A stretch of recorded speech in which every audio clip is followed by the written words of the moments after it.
ఓం శ్రీ గురుభ్యో నమ. గం గణాధిపతయే నమ. శ్రీ తులసి ఛానల్ ప్రేక్షకులకు స్వాగతం. ఈరోజు మనము 2025 జూలై 2nd పక్షం అంటే 16 నుంచి 31 వరకు జరుగు రాశి ఫలితాలు తెలుసుకుంటున్నాము. అందులో ప్రధానంగా తీసుకున్నట్లయితే శని వచ్చేసి ఈ యొక్క మీనరాశిలో ఉన్నారు, రాహువు వచ్చేసి కుంభరాశి, కుజకేతువులు వచ్చేసి సింహరాశి, అలాగే కుజుడు మరలా ఇక్కడ కన్యలేకి 28వ తేదీ వస్తున్నాడు. నెక్స్ట్ వచ్చేసి శుక్రుడు గురువు కలిసి ఇక్కడ మనకు ఈ యొక్క మిథున రాశి సంచారం చేస్తున్నారు. రవి బుధులు వచ్చేసి కర్కాటక రాశిలో ఉన్నారు. ఇది ఈ యొక్క గ్రహ గోచారము. ఈ గ్రహ గోచారాన్ని తీసుకున్నట్లయితే నెక్స్ట్ వచ్చేసి సింహరాశి సింహలగ్నం తీసుకున్నట్లయితే మఖ నక్షత్రం 4 పాదాలు, పుబ్బ నక్షత్రం 4 పాదాలు, అలాగే ఉత్తరం 3 పాదాలు కలిపి మనకు సింహరాశి సింహలగ్నం కిందికి వర్తిస్తుంది. సింహరాశి సింహలగ్నం వారిని మనము ప్రోత్సాహకరంగా చూసుకోవాలంటే ముందు మీకు మీరు బలమించుకోవాలి. సూర్య నమస్కారాలు డైలీ స్నానం చేశాక చేయాలి. గాయత్రి మంత్ర సహిత ప్రాణాయామం చేయాలి.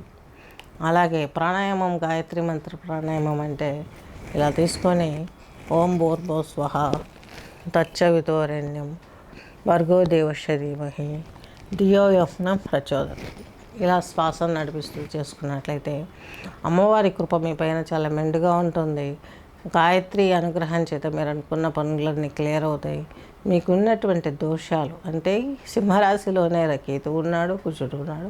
కుజుడు మాతృభావ కారకుడు, పితృభావ కారకుడు. ఈయన ద్వారా మీకు సకల సంపదలు వచ్చే అవకాశాలు ఉన్నాయి. పేరెంట్స్ సపోర్ట్ మీకు ఫుల్ఫిల్గా ఉంటుంది. కానీ వాళ్ళకి ఉన్నటువంటి బాధలు, వాళ్ళ ఇబ్బందులు చూసి మీరు కొంత అప్సెట్ అయ్యే అవకాశాలు కూడా లేకపోలేదు.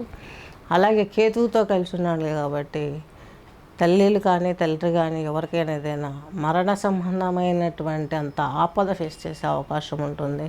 తద్మూలకంగా మీరు చాలా వరకు కుంగిపోయే అవకాశాలు చాలా స్పష్టంగా గోచరిస్తున్నాయి. నెక్స్ట్ వచ్చేసి కుజుడు మీకు 2వ ఇంట్లో ఉన్నాడు. ఇది మీకు అంత శుభసూచకం కాదు. మధ్య మధ్యలో ఫ్యామిలీలో డిస్ప్యూట్స్ వచ్చే అవకాశాలు స్పష్టంగా గోచరిస్తున్నాయి. భూ సంబంధమైన క్రయ విక్రయాలలో రియల్ ఎస్టేట్ కావచ్చు, వ్యవసాయ భూములు కావచ్చు, ఇంటి స్థలాలు కావచ్చు, వీటిల్లో మీరు పర్చేస్ చేసే వాటిల్లో సేల్ చేసే వాటిల్లో కొంచెం ఒడిదుడుకులు ఏర్పడే అవకాశాలు ఉంటాయి. ఆవేశాలు తగ్గించుకోవాలి. కుజుడు ఆవేశాన్ని ఇస్తాడు, వాగ్దాటి ఆవేశంగా మారుతుంది.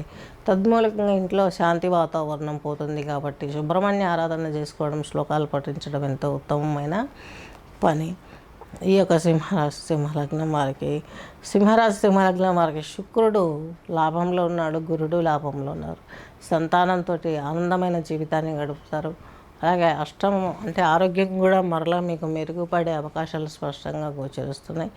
ఏది ఏమైనప్పటికీ గాను మీకు 3వ ఇంటి దశమాధిపతి అయినటువంటి శుక్రుడు మీకు లాభంలో ఉండడం మూలంగా ఉద్యోగంలో మీరు చేసే ప్రయత్నాలన్నీ సానుకూలంగా మారే అవకాశాలు స్పష్టంగా గోచరిస్తున్నాయి.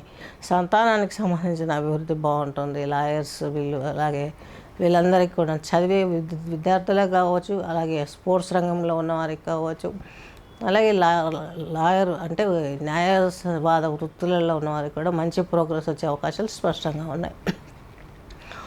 అలాగే జల సంబంధమైనటువంటి ఉత్పాదాలలో మీరు జల సంబంధమైన వాటితో బిజినెస్ చేసేవారికి, మత్స్య పరిశ్రమలు, రొయ్యల చెరువులు ఇలాంటి వాటిల్లో కూడా, అలాగే న్యావీ ఇలాంటి సిబ్బంది కూడాను కొంచెం ఈ యొక్క అభివృద్ధి అనేది ఆనందదాయకంగా ఉండే అవకాశాలు స్పష్టంగా గోచరిస్తున్నాయి. ఏది ఏమైనా మనసుకు అకలావికలంగా ఉంటుంది ఈ యొక్క సంవత్సరంన్నర పాటు. ఎందుకంటే మీ రాశిలోనే కేతువు ఉన్నాడు కాబట్టి మీరేం చేయాలో తెలియదు. ఫ్యామిలీలో మీకు డిస్టర్బెన్స్ ఎక్కువగా ఉంటుంది. మీరు ఏ తప్పు చేయకపోయినా కూడా మిమ్మల్ని డిస్టర్బ్ చేసే వాళ్ళు ఉంటారు. తద్మూలకంగా మీరు డిప్రెషన్లోకి వెళ్ళిపోయే అవకాశాలు స్పష్టంగా గోచరిస్తున్నాయి. స్వస్తి.